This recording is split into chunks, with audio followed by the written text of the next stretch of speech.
Hello बच्चे, नमस्ते। So last class में हमने ये देखे हैं कि एक्सरसाइज 8.2 में मिड पॉइंट थ्योरम यूज़ करके फर्स्ट क्वेश्चन कैसे करना है।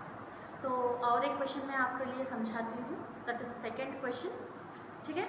एंड बाकी जो प्रॉब्लम्स है वो आप कोशिश करो, and if you can not solve any of them and और कोई डाउट्स है या प्रॉब्लम है कोई सॉल्व करने में, then you can contact me and ask for the question to be explained further. Okay, so let us read the second question, that is page number 150 में exercise 8.2 में second question है ABCD is a rhombus. So मैंने ABCD करके एक rhombus को draw किया है. Now P, Q, R and S are the midpoints of sides AB, BC, CD and DA respectively. So AB को P मिड पॉइंट है, BC को Q mid point है, CD को R मिड पॉइंट है और DA को S mid point है, ठीक है। So show that the quadrilateral PQRS is a rectangle. So ये जो quadrilateral मिड पॉइंट से मिलाने के बाद जो quadrilateral आया है PQRS, ये डबल लाइन से जो मैंने हाईलाइट किया है वो क्वाड्रिलेटरल रेक्टेंगल है करके बताना है। तो रेक्टेंगल कोई क्वाड्रिलेटरल रेक्टेंगल है तो क्या होना चाहिए? It should be a parallelogram first, and then if एक एंगल पैरेललोग्राम में 90 हो जाता है तो बाकी सभी 90 होगा, that is why it becomes a rectangle. That is what we have to do here. तो सबसे पहले ये BC ट्राइंगल लेंगे, in triangle ABC, okay. So in triangle ABC, AC और PQ इन दोनों के बीच में रिलेशन जो है according to mid point theorem, AC is parallel to PQ and PQ is half of AC. AC में ये डायगोनल जो है AC, that is base of the triangle ABC, AC का half होता है PQ. That is what this relation is from midpoint theorem, if you remember. Then दूसरा triangle लेंगे, in triangle ADC triangle में AC और SR ये दोनों lines के बारे में हम क्या बता सकते हैं? According to midpoint theorem, AC is also parallel to SR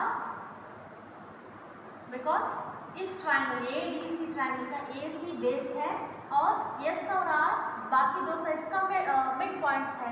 सो इन दोनों को ज्वाइन करने वाले जो लाइन सेगमेंट है ये इसको पैरेलल होना चाहिए। सो AC is parallel to SR and SR is half of AC. AC में आधा होता है। Now let us say compare these two relations once. AC is parallel to PQ, AC is parallel to SR. इसका मतलब क्या होता है? एक ही लाइन को दो अलग अलग लाइन्स पैरेलल है, then we can say that PQ is also parallel to SR. ये हम बता सकते हैं। This we have known already from triangles, right? Triangles and lines and angles इस चैप्टर्स में से ये इंफॉर्मेशन हमको ऑलरेडी पता है कि एक ही लाइन को दो अलग अलग लाइन्स अगर पैरेलल है तो वो दोनों भी एक दूसरे को पैरेलल रहेंगे, ठीक है। Now what can we say about this? PQ भी AC में आधा है और SR भी AC में आधा है, दैट मीन्स PQ जो है वो SR को इक्वल होना चाहिए, right? So PQ is equals to SR. So PQRS quadrilateral में PQSR को पैरेलल है, ठीक है, and equal भी है. That means this should be a parallelogram. From the information which we have known earlier, एक quadrilateral में दो opposite sides पैरेलल है और equal है, then it should be a parallelogram. Therefore PQRS is a parallelogram. अब इस parallelogram को हम रेक्टेंगल जैसा भी दिखाना है, मतलब इनमें से एंगल्स में से कोई एक एंगल 90 डिग्रीज करके प्रूव कर देते हैं, then it becomes a rectangle. So उसके लिए let us consider the points where both the diagonals meet. A B C D rhombus का दोनों डायगोनल्स जहाँ मीट करता है वो पॉइंट हम वो सोचेंगे. ठीक है. नाउ वो अगर है let us name it as, name this point as M or this point as N. Okay. अब ये छोटी क्वाड्रिलेटरल लेंगे M O N Q. So in quadrilateral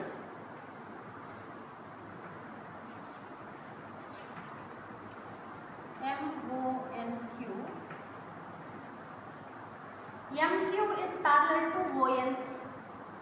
वो ऑलरेडी हमको पता है क्योंकि MQ is a part of PQ and ON is a part of AC. Already ये बड़े लेंस एक दूसरे को पैरेलल है तो उसके जो पार्ट्स है वो भी एक दूसरे को पैरेलल होना चाहिए. So MQ is parallel to ON. Again the same way NQ is parallel to OM. ये दोनों लेंस भी एक दूसरे को पैरेलल है. सो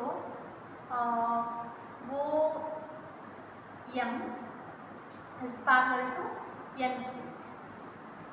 सो ऑपोजिट साइड्स पैरेलल है, मतलब this is a parallelogram.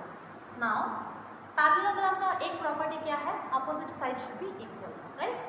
So angle Q angle O को इक्वल होना चाहिए. Therefore angle Q should be equals to angle O and angle M should be equals to angle N, right?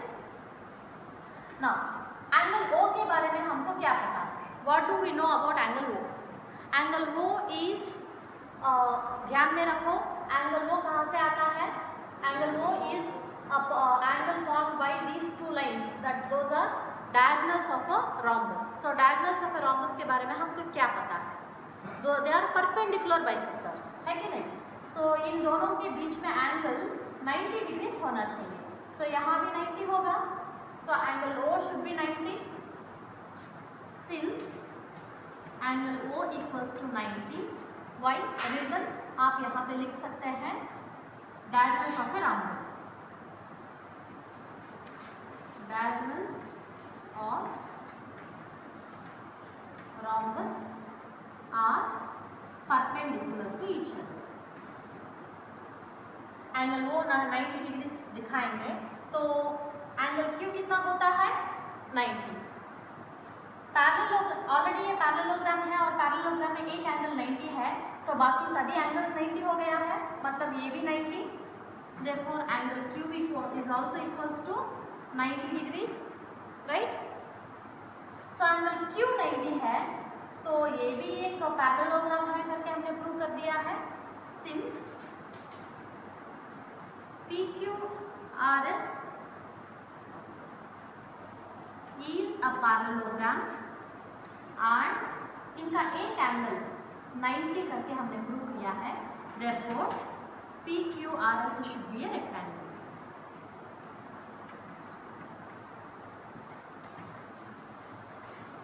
This is what we have proved here.